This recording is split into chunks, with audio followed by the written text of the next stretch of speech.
My life is all about the arts. What do you think the arts offer to people?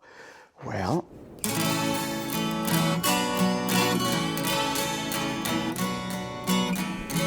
con nosotros estaré. I have a degree in Spanish, and so I taught Spanish, and I used the arts as part of that. I used my guitar to teach Spanish. I used theater, I used acting, I used all sorts of things like that. I mean, all of that, all the antics. I mean, I'm the kind of guy who jumped on the table to make sure kids were doing whatever they needed to do to pronounce things properly, you know, playing with that voice and that sort of thing. And I learned it's all about problem solving. Inspiration can strike anytime, anywhere. And when it does strike, capturing it and turning it into something beautiful and worthwhile, such as art, can have a huge impact. The arts are all about problem solving. Apply that to any part of your life, and you're successful. If inspiration is like lightning, Erico Ortiz is like a bottle. He's always creating, always learning, always open to new ideas and new possibilities. It's everywhere. It's everywhere. It's everywhere. It's everywhere we look. The arts are connected. The arts are part of it.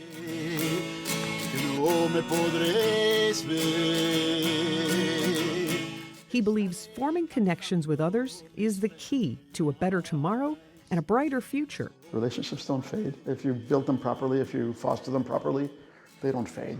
They grow. On this episode of The Arts Page, we sit down with the talented and charismatic Erico Ortiz.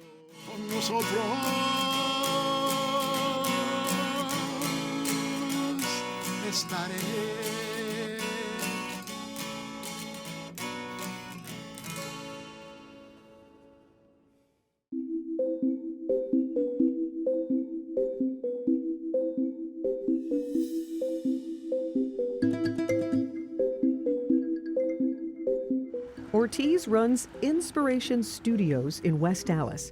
Thanks to those relationships he has made and cultivated over the years, he has turned the 100-year-old former funeral home into a hub of culture and creativity.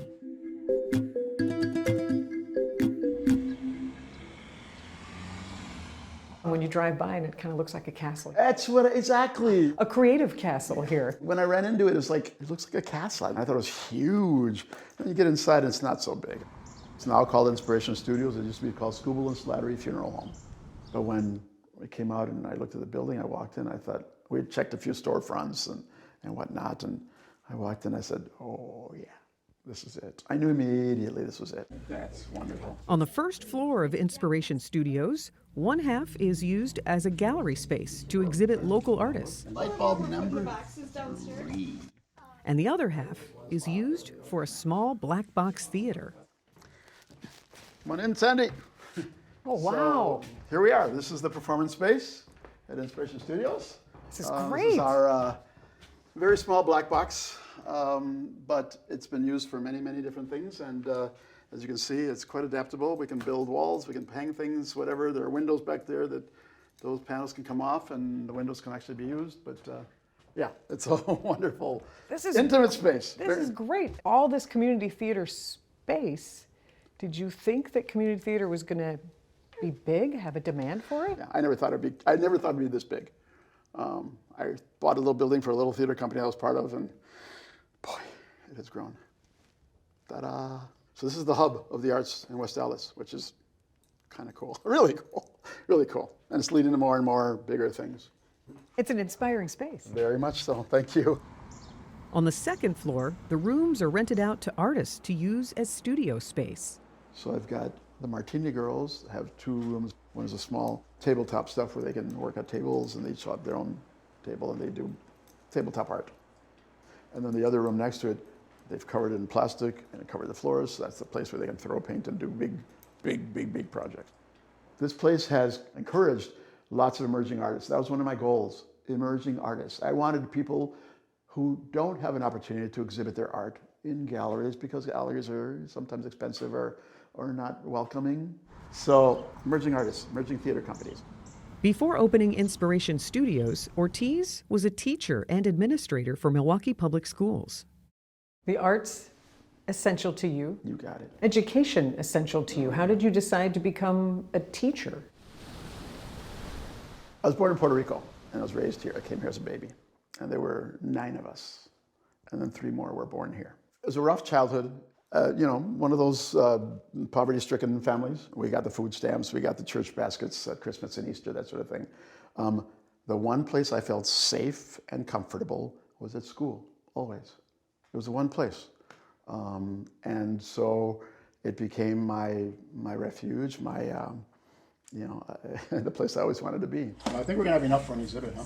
Ortiz didn't realize how much having that safe place meant to him until after high school. When deciding what to go to college for, he knew he could provide that safe place for others by becoming a teacher himself. That's what my life became. As a teacher, I knew that my life was to help high school students to live a better life and to become anything that they could become, and to dream and to foster those dreams and that sort of thing. And sorry. But that's what happens when I talk about this. It was an amazing career. I loved teaching, and I know that my kids loved having me as their teacher. Many of them still do, and contact me all the time. There was one who came to the gallery here a couple of weeks, about a month ago, because he hadn't seen me since he graduated from high school. And one of his, he'd been wanting to see me since then to thank me for saving his life. Seriously. He'd gotten into a fight, and he was going to be suspended and kicked out of the school, and I fought for him to stay there. And he said, had you not done that, I don't know where I'd be right now. And those are the stories that you hear afterwards. You don't feel it necessarily when you're working, when you're in the job, but afterwards, those rewards come later, much later. You're very empathetic. Oh my God. Have you always been an empathetic person? Yes. I cry at the drop of a hat. That's why I'm good on stage. You put me in a production where I've got to cry, where I've got to be emotional, whatever. Oh my gosh. Oh my gosh. Oh, I tell people, bring tissue. Bring tissue. We've got all the arts represented on the card here. Because of all the support and resources he has provided to area artists through Inspiration Studios, Ortiz has now become the president of the West Allis Arts Collective. It's a group of 9 artists, educators, and business owners with the goal of elevating the arts in West Allis. Is Inspiration Studios accomplishing what you wanted Oh to? my gosh, and then some. I had no idea it was going to get this big. That's because of the community that you've built through They love it here. arts, through education, through being an empathetic human. You built these relationships where a few fingertip strokes and look who shows up to support your creativity. Yeah. That is truly inspiring. It is, and it humbles me. This makes us official. Ortiz is not just an organizer, he is an artist as well. In terms of visual art, that's the one area that I never explored until I retired. I was a drama director at the school where I was a teacher. I was choir director at my church. I had a dance troupe that I was the director of. I went and bought a guitar and learned to play guitar just so I could direct a Spanish choir.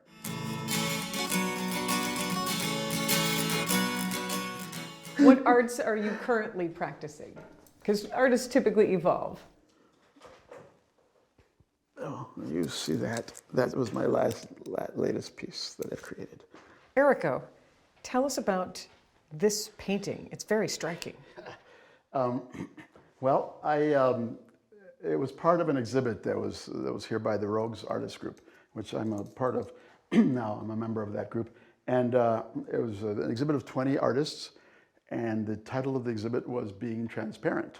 And at the time, something was, I'm a very emotional guy, as you know that by now.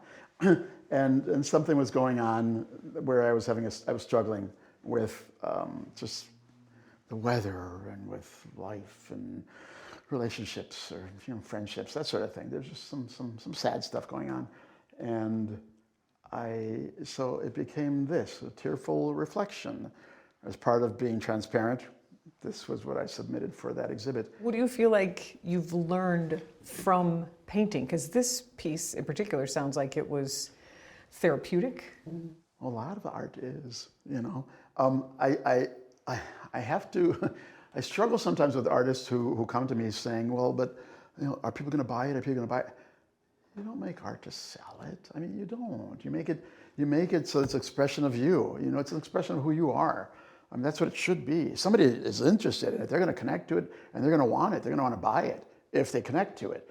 But that shouldn't be your goal, is to make art that people are going to buy.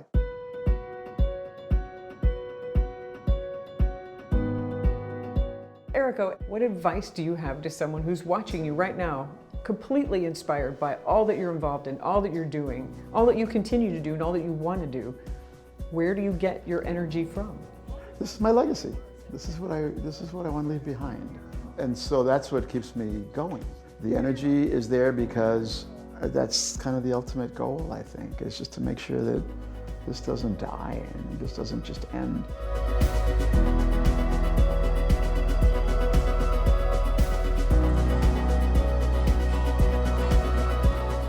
As things grow, that inspires me to help have more things happen.